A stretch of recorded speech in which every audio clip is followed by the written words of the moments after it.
Magandang umaga mga ma'am sir, dito tayo sa Villasis, Pangasinan.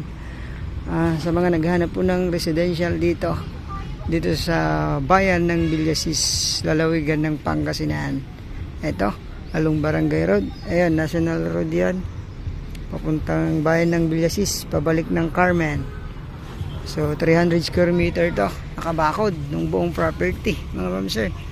So siguro nasa 60 meters lang from National Road, from town proper naman ng Villasis.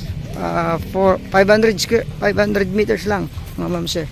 So 10 meters wide yung kanyang frontage, bakod, polypens, may kubo, may CR. May mga tanim na rin po na puno. Chico tsaka sampalok. Kagandaan nito mga ma'am sir, lapit po ng SM Rosales. Pagtawid mo ng tulay, nasa Carmen ka na mga ma'am sir.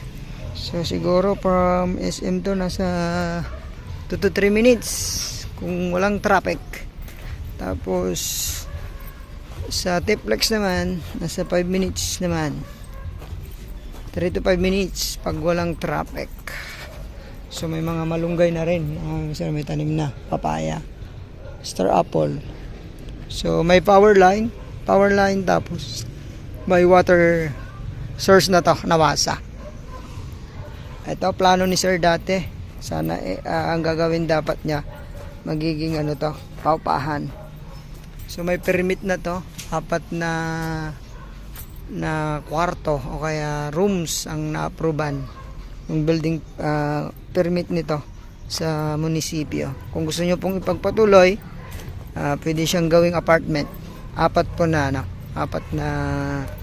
kwarto ang na-approve sa kanya. Ayan.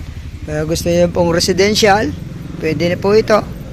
Ang lapit po sa lahat, school, bayan, SM, mga lahat po ng bangko, malapit po itong property na to mga ma'am sir.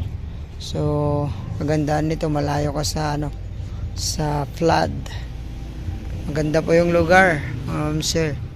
Baka ito magustuhan nyo po ito. Clean title, electronics, pangalan po ng seller natin. No issue mga ma'am sir yung papel nito. Ang price nito, asking price 2.5 million.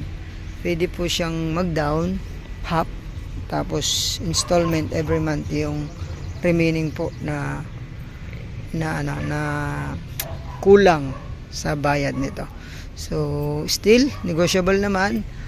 Pwede ko po kayong ipakausap agad sa seller. Direct naman tayo sa seller mga ma'am sir. So anytime pwede nyong makausap for transaction.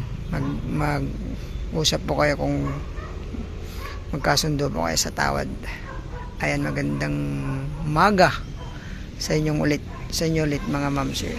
Ingatan po kayo ng Panginoon. God bless po sa ating lahat.